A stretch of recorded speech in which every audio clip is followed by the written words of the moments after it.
नमस्कार, मैं शीतल पी सिंह, सत्यहिंदी.com पर आपका स्वागत है। हरियाणा के चुनाव को कवर करने के क्रम में आज मैं लाडवा पहुंच रहा हूं। लाडवा वो सीट है जहां से इस समय प्रदेश के मुख्यमंत्री सैनी साहब चुनाव लड़ रहे हैं और आज उनका नामांकन है। देखते हैं कि लाडवा में क्या माहौल है। यहाँ के बारे में जानकारी लेने के लिए कुछ मित्रों को मैंने निमंत्रित किया है। बीच बीच में उनसे बातचीत हम शामिल करते रहेंगे और यहाँ के लोगों से भी बातचीत करेंगे और देखते हैं और क्या क्या यहाँ पता चलता है। तो इस विधानसभा सीट पर पहले मतलब इसके पिछले चुनाव में कांग्रेस के मेवा सिंह यहाँ से विधायक हैं, उन्हीं को टिकट फिर से दिया गया है। मुकाबला कड़ा है। सैनी समुदाय यहाँ पर काफी बड़ी संख्या में है और जाट और सैनी यहाँ की दो सबसे प्रमुख सामाजिक संरचनाएं हैं। दोनों की संख्या आसपास है। कुछ लोग कहते हैं कि जाट थोड़े से ज्यादा है। तो अब इससे यहाँ की जो राजनीतिक परिस्थिति बनती है वो आपके सामने अभी हम लोग प्रस्तुत करेंगे, लोगों से बातचीत करके और अन्य तरीकों से। ये लाडवा विधानसभा में सैनी साहब का कार्यालय है। अभी थोड़ी देर बाद यहाँ से नॉमिनेशन वाला जुलूस निकलेगा। मोदी जी का चित्र लगा हुआ है, बगल में नायब सिंह सैनी साहब का भी आदम का चित्र है, आदम का चित्र मोदी साहब का भी है और ये उनका कार्यालय है। सड़क के कार्यकर्ता उनके जुट रहे हैं, बहुत सी गाड़ियाँ वाड़ियाँ हैं, नज़र आ रहा है। कुछ लाए जा रहे हैं, छोटी छोटी गाड़ियाँ आ रही हैं। सुबह जब मैं पहुंचा हूं तो ये यहाँ इस समय सक्रियता है। अड्डा है जहां इनके ज़्यादातर कार्यकर्ता और समर्थक इकट्ठा हैं। यहीं से वो रैली निकलेगी जो नॉमिनेशन के लिए जाएगी। जो पंडाल दिख रहा है इसमें अंदर भीड़ है और उसमें उनके समर्थक हैं। यहाँ बहुत सारे ट्रैक्टरों वगैरह पे लोग लाए गए हैं और उनकी भीड़ जो है वो काफ़ी इस पूरी सड़क को चारों तरफ से झंडों से और कार्यकर्ताओं से पटा हुआ आप देख सकते हैं। मैं इस समय लाडवा की अनाज मंडी में हूँ। धान की नई आवक अभी से आ गई है यहाँ। हम लोगों की तरफ अभी बहुत देर है पूर्वी उत्तर प्रदेश और बिहार में, लेकिन यहाँ हरियाणा की मंडियों में धान आने लगा है और धान के साथ किसान भी और चुनाव भी। ऐसे में बड़ा इंटरेस्टिंग है यहाँ धान को इस तरह से देखना और साथ साथ ये देखना कि आज नामांकन है मुख्यमंत्री का और मंडी में ही उनकी मुख्य सभा थी। तो तैयारी की सभा जिसे कहिए, जहाँ सारे उनके समर्थक इकट्ठे होते हैं। तो बहुत सारे लोग ट्रैक्टर लेके आए हैं। बीजेपी ने ये जो फैसला किया, राजनीतिक पर्यवेक्षक बताते हैं खट्टर साहब को बदल के सैनी साहब को लाने का, थोड़ा ये फैसला और पुराना होता तो बीजेपी को कुछ और लाभ होता। सैनी कम्युनिटी मुझे मेरे मित्र राव अभिभाव सिंह ये गाड़ी इस समय ड्राइव कर रहे हैं जो मेरे साथ हैं और अभी हम इनसे बातचीत करेंगे बहुत सारा हरियाणा के बारे में। दक्षिण हरियाणा के रहने वाले हैं और उत्तर हरियाणा में इस समय कुछ कारोबार कर रहे हैं। मेरे फेसबुक मित्र हैं और मुझे मिल गए, तो इनसे बहुत कुछ हमने सोचा समझा और थोड़ा सा यहाँ लोकल नेविगेशन में इनकी मदद से लोगों तक पहुँच सके। कांग्रेस का कार्यालय ढूंढना मुश्किल था यहाँ, पता लगा किसी दल का कोई कार्यालय यहाँ नहीं है। सबने कुरुक्षेत्र जो मुख्य शहर है वहाँ बना रखा है, विधानसभा यहाँ से लड़ते हैं। खैर, अभी चुनाव होके गुजरा है। यहाँ पर लोकसभा के चुनाव में जो बीजेपी के उम्मीदवार नवीन जिंदल थे जो जीते हैं और आम आदमी पार्टी को समझौते में सीट मिली थी, उन दोनों में गैप था। सही आंकड़ा मैं आपको अभी स्क्रीन पर दे दूंगा, लेकिन जो कांग्रेस के प्रवक्ता से बात हुई उन्होंने 8000 के आसपास बताया कि 8000 के आसपास की लीड बीजेपी को यहाँ मिली थी विधानसभा में, जो अभी बीता चुनाव होके गुजरा है। और ये सीट जो है वो लोकसभा में बीजेपी के हिस्से में गई है। राव अभिभाव मुझे बता रहे हैं कि जैसे दक्षिण हरियाणा की पट्टी में बीजेपी के लिए संभावनाएं अच्छी हैं, वैसे ही इधर जीटी रोड की भी एक पट्टी है जिसमें अंबाला, करनाल और एक जिला और कुरुक्षेत्र, जो ये तीन लाडवा जिसमें आता है, ये एक इलाका है जिसमें बीजेपी के लिए तुलनात्मक रूप में ज़्यादा संभावनाएं हैं।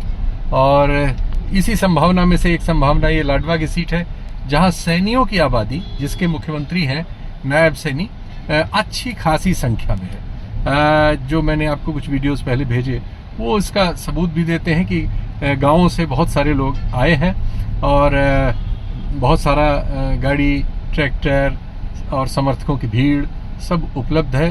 सैनी समुदाय में जोश है।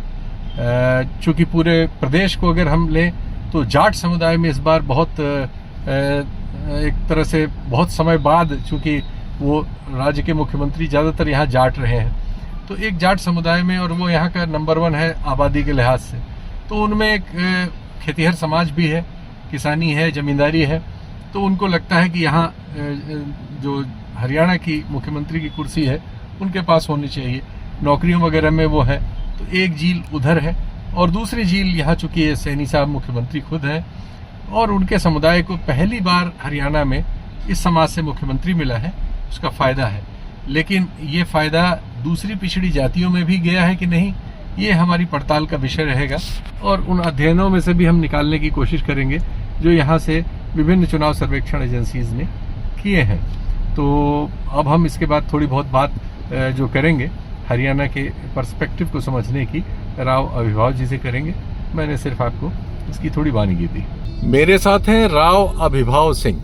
जैसा मैंने कहा कि वो दक्षिणी हरियाणा के रहने वाले हैं और उत्तर हरियाणा में आजकल अपने कारोबार के सिलसिले में हैं, और आज मेरे भ्रमण में मेरे नेविगेटर भी हैं, लेकिन सचेत व्यक्ति हैं, सोशल मीडिया पर एक्टिव रहते हैं। वहीं मेरी मुलाकात हुई थी। फिर मैं एक बार इनके घर भी गया था, काफ़ी साल, 1-1.5 साल पहले, 2 साल पहले की बात है। इस बीच हम लोगों में बात होती रही कि मुलाकात होगी, और आज संयोग से वो यहाँ मुझे हरियाणा को समझने के क्रम में मिल गए। आप जानते हैं यहाँ भाषा की एक दुविधा रहती है।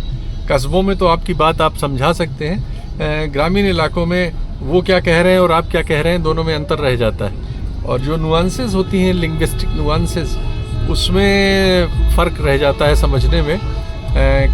तो इसलिए बहुत अच्छा होता है कि अगर कोई स्थानीय मित्र आपके साथ हो, जैसा संयोग मेरे साथ है। राव साहब, आपका स्वागत है। सर नमस्कार। आपके दर्शकों को मेरा नमस्कार। जी जी जी। तो आपके हिसाब से हरियाणा के इस चुनाव में क्या क्या कहाँ हो रहा है? हरियाणा को आप मुझे फ़ोन पे बहुत कुछ बताते रहते हैं, इसके विभिन्न हिस्से, यहाँ की विभिन्न संस्कृतियाँ, जातियों में विभक्त यहाँ का समाज और उनकी अपनी राजनीतिक प्रतिक्रिया, ये सब जो आप बताते हैं उन्हीं को एक एक करके मैं पूछूंगा। पहले आपने जो मुझे बताया था कि हरियाणा को आप अपने हिसाब से 4-5 भागों में बांटते हैं। हरियाणा 4 भागों में बटा हुआ है जी, जिसमें ये जो बेल्ट है, जीटी रोड वाली बेल्ट बोलते हैं इसको, और इसके बाद जाट बेल्ट है जिसमें रोहतक है, सोनीपत है, झज्जर है, उसको देश वाली बेल्ट भी बोलते हैं। एक हरियाणा, एक भाग जो है बागड़, जो राजस्थान से लगता हुआ बॉर्डर एरिया है, हिसार हो गया, जिसमें सिरसा हो गया, फतेहाबाद, ऐलानाबाद, ये जिले बागड़ के होते हैं। और एक है अहिरवाल क्षेत्र जिसको दक्षिण हरियाणा, बेसिकली फरीदाबाद भी उसी में आता है, और गुड़गांव, महेंद्रगढ़ और रेवाड़ी जी, और भिवानी भी दक्षिण का ही पार्ट। तो ये सर, इसको बेसिकली हम 4 भागों में बांटते हैं। ये भाषाई तौर पे भी 4 भागों में बटा हुआ है और पॉलिटिकल तौर पे भी 4 उसमें बटा हुआ है, रीजन्स। जी जी जी। तो इन चारों में अलग अलग जातियों का दबदबा रहा है शुरू से। जी जी जी। ये जो बेल्ट है ये पंजाबी बाहुल बेल्ट है जी, इधर से निकाले। जी जी जी। और यहाँ पे बीजेपी का पहले से जनाधार है। जब से बीजेपी की स्थापना हुई तब से इस बेल्ट में, जीटी रोड बेल्ट में खासकर बीजेपी है। अच्छा। शहरों में मौजूद है, गांव में इतनी प्रेजेंस नहीं है, बट शहरों में बीजेपी बहुत ताकतवर है। ठीक। और ये जो बेल्ट है, जीटी रोड बेल्ट जिसको बोलेंगे, ये अंबाला से लेके और आप इसको करनाल तक मानिए। ठीक है। तो इन 3 जिलों में बीजेपी कहीं ना कहीं अच्छी खासी मजबूत दिखाई दे रही है। ठीक। अभी भी फिलहाल, और इतना भारी 10 साल की इनकम्बेंसी के बावजूद भी यहाँ पे बीजेपी टक्कर में है। और फिर एक इलाका है अहिरवाल का, उस इलाके में भी बीजेपी कहीं ना कहीं अच्छा टक्कर देती नजर आ रही है, क्योंकि वहाँ पे जो बड़े बीजेपी जो नेता है जातीय तौर पे, राव इंद्रजीत, वो बीजेपी के साथ हैं, तो उसका कहीं ना कहीं फायदा बीजेपी को इस चुनाव में मिल रहा है। ठीक। और सर एक बेल्ट जो है, जो बागड़ी बेल्ट है हरियाणा की, जिसको बागड़ कहते हैं, सिरसा जी, हिसार जी, जिसमें जींद भी आता है जी, इस बेल्ट में INLD पार्टी मजबूत है, क्योंकि वहाँ परंपरागत तौर पे चौधरी देवीलाल परिवार, वहाँ अभी भी उनकी पार्टियां हैं, उनके पोते की पार्टी थी, खैर वो अब नहीं है वहाँ पे। पर अभी जो फिलहाल INLD है, जो चौधरी ओम प्रकाश चौटाला जिसको चला रहे हैं, वो उस पार्टी का अभी है वहाँ पे सिरसा में, खासकर सिरसा वाले एरिया में वो काफी मजबूत हैं अभी भी। लेकिन लोकसभा चुनाव में वो मजबूती नजर आई नहीं, बहुत ही कम उनको समर्थन मिला। जी देखिए, लोकसभा का चुनाव यहाँ पे काफी हद तक दो पार्टियों के बीच का चुनाव था सर। हमारी बातचीत जारी थी हरियाणा के बारे में जी। और अभी राव विभाव साहब, हम लोग अब रेस्टोरेंट में पहुंच गए हैं। प्यास लगी हुई थी बहुत और नींबू पानी वगैरह लेना था। तो राव साहब, हम लोग हरियाणा पे बात कर रहे थे जी, और आपने बताया था कि जियोग्राफिकली 4 हिस्से हैं और आप पहुंच गए थे उस इलाके में जो सिरसा और उसके पास वाला इलाका है जहां आपको लगता था INLD का प्रभाव है जी। और मैंने वहां आपसे पूछा था कि मुझे लोकसभा में उस प्रभाव के दर्शन नहीं हुए और फिर आप उसके बारे में डिटेल्स बता रहे थे। अब वहाँ से आगे बढ़ते हैं। एक तो इन इलाकों में, वैसे तो हरियाणा एक छोटा सा राज्य है, 10 लोकसभा सीट, 90 विधानसभा सीट जी। दिल्ली से लगा हुआ, लेकिन यहाँ विभिन्न भाषाएं हैं। भाषा तो हिंदी के ही अपभ्रंश हैं, उनकी स्थानीय बोलियाँ हैं। एक्चुअली भाषा तो हिंदी है, लेकिन बहुत सारी बोलियाँ हैं। तो ज़रा सा बताना चाहेंगे कौन कौन सी बोलियाँ यहाँ प्रमुख हैं और किस किस इलाके में? सर बेसिकली हरियाणा 4 सेक्शन में, भाषाई तौर पे 4 भागों में बांट सकते हैं हम जी। पहला भाग हो गया जो GT रोड वाली बेल्ट है, जिसमें पंजाबी बहुल है। इस वाली बेल्ट में सर पुहादी और पंजाबी मिक्स है। ठीक। पुहादी एक लोकल लैंग्वेज है जो अंबाला, कुरुक्षेत्र और यहाँ पे, जिसमें हल्का सा हिमाचली टोन, हल्का सा पंजाबी टोन। और फिर इसके बाद सब चले जाएंगे हम जींद, जो बागड़ का एरिया पड़ता है, उसमें वो राजस्थानी टोन का टच मिलेगा, जिसमें हिसार भी है, जींद भी है, भिवानी है और उसके बाद सरसा भी है। ये बागड़ का एरिया बोलते हैं, जैसे हम हरियाणवी लोकल में इसको बागड़ बोलते हैं। तो इसमें बागड़ी भाषा का आपको समायोजित देखने को, जो राजस्थान से लगते हुए जिले हैं हरियाणा के। एक भाग हो गया हरियाणा का दक्षिण हरियाणा। दक्षिण हरियाणा का वो भाग जो राजस्थान में अलवर के साथ लगता हुआ है, मेवात जो हरियाणा में भी है, राजस्थान में भी है, वो एरिया। उस एरिया में अहीरवाटी लैंग्वेज बोली जाती है, जो बेसिकली रेवाड़ी, महेंद्रगढ़ और गुड़गांव, इसमें अहीरवाटी। फिर एक और एरिया है जो फरीदाबाद है और उसके बाद मेवात जिला है, नूह जिला है, वो ब्रज का एरिया कहलाता है हरियाणा में।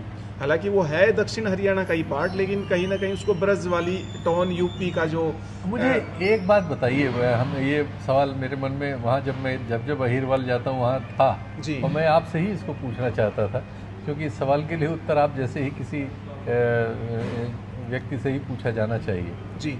जो दिल्ली और हरियाणा के अहीरवाल के यादव लोग हैं जी, वो उत्तर प्रदेश के यादव या बिहार के यादव समुदाय से अपनी प्रतिक्रियाओं में भिन्न नज़र आते हैं जी। उनकी राजनीतिक चॉइस अलग है, उनकी लीडरशिप वगैरह अलग है, और उस तरह से उन दोनों में ऐसा नहीं लगता कि अगर कोई घटना उत्तर प्रदेश में घट जाए या बिहार में घट जाए तो उसमें उनकी कोई सामुदायिक प्रतिक्रिया करते हुए वो नहीं मिलते। जी बिल्कुल। इसकी क्या वजह है? ये अलगाव क्यों है? ये अलगाव ये है कि सर इसका एक भौगोलिक कारण है। जो ये वाली जो बेल्ट है, जो यादव हैं जो इस बेल्ट में है, ये बड़ी प्रोस्पर बेल्ट है। पूरे अगर हिंदुस्तान में कहीं पे भी अगर यादवों की सबसे प्रोस्पर बेल्ट है तो दक्षिण हरियाणा। मतलब इसका कारण आर्थिक है, आर्थिक रूप से यहाँ संपन्नता है और वहाँ विपन्नता है जी, इसलिए ये अंतर आ गया। बिल्कुल बिल्कुल। और इसलिए वहाँ पे लोग ज्यादा सामुदायिक तौर पे ज्यादा संगठित हैं यूपी बिहार में बनिस्पत यहाँ पे क्या है कि लोगों के पास, सबके पास पैसा है, सब लोग अपनी एक ईगो में है।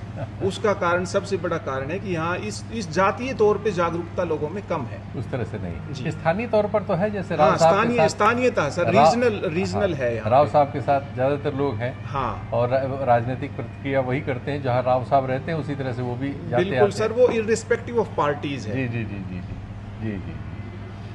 और इस चुनाव के बारे में आप क्या कहना चाहेंगे? आपको क्या लग रहा है ये चुनाव कहाँ जा रहा है, क्या नतीजे ला सकता है?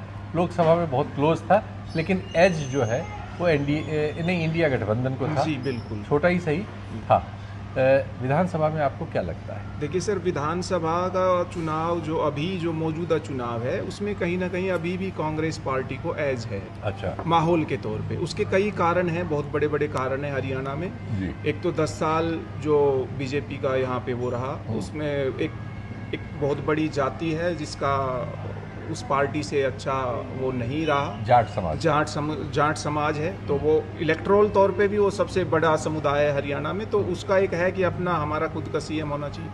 और एक आक्रोश था कास्ट लोगों में भी यहाँ पे है कि बीजेपी जो शहरी पार्टी है, ग्रामीण क्षेत्रों में खासकर, जिसमें लोग ये समझते हैं कि बीजेपी का शहरी लोगों के लिए, जिसमें बढ़िया और ब्राह्मणों की पार्टी, अभी भी हरियाणा के लोकल आप गांव में जाओगे तो वो यही कहेंगे कि बीजेपी का जो है ये ब्राह्मण और बड़ियों की पार्टी है। अच्छा। तो वो कहीं ना कहीं एक मैसेजिंग है जिससे कहीं ना कहीं बीजेपी ग्रामीण क्षेत्रों में अभी भी कमजोर है, लेकिन ग्रामीण क्षेत्रों में उसका अब मजबूती का कारण ये है कि वो कम्युनल सांप्रदायिकता को कहीं ना कहीं बढ़ावा देने में कामयाब रही और पोलराइज करने में कामयाब रही, जिससे अब बीजेपी का गांव में भी है। अब ये नहीं नकार सकते कि बीजेपी का जनाधार अभी गांव में नहीं है, बीजेपी गांव में मौजूद है, क्योंकि कास्ट सांगठनिक तौर पर भी वो तुलनात्मक रूप में दूसरी पार्टियों से काफी मजबूत है, बूथ लेवल पे मजबूत है और इलेक्शन लड़ने में ये लोग माहिर हैं और 24/7 they are in election mode. तो ये कारण है कांग्रेस का और बीजेपी का अभी फिलहाल। लेकिन माहौल जो है 10 साल की इनकम्बेंसी के तौर पे कहीं ना कहीं कांग्रेस को इसमें बढ़त हासिल है आज के टाइम में। ठीक है सर, आपका नाम जान सकते हैं? मनदीप सिंह तूर। अच्छा, आप कांग्रेस पार्टी में यहाँ किस पद पे हैं? मैं यहाँ पूर्व नगर पालिका प्रधान रहा हूँ। अच्छा अच्छा।